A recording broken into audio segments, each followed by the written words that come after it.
So we took you thousands of miles away to Vietnam to show you how VinFast cars were made. Nice little trip there. When we were there as well when leaders broke ground on the company's mega site in Chatham County. You see them there breaking ground.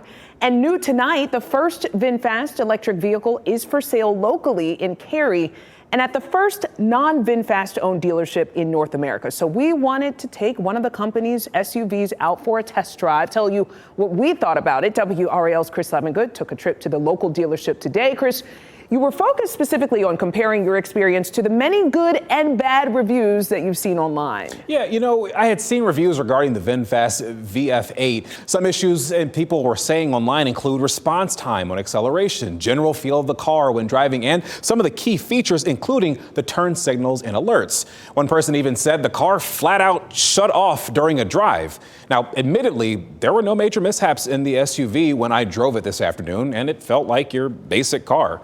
Photojournalist Vinny Bocanfuso and myself were in the VF8 Plus model. Actually, Matt Tallhelm drove that same one over in Vietnam, but it was on a controlled tack. We went out on the road.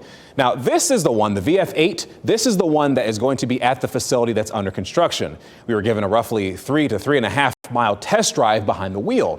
The ride wasn't as bumpy as some online reviews I had seen. It was a little bumpy though.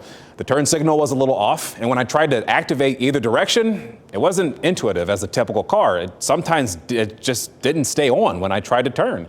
The vehicle also didn't feel as responsive as, say, maybe a Tesla when you hit the acceleration. But regardless of how popular other EVs have become, the general manager of Leith Vinfast in Cary thinks the new cars will sell.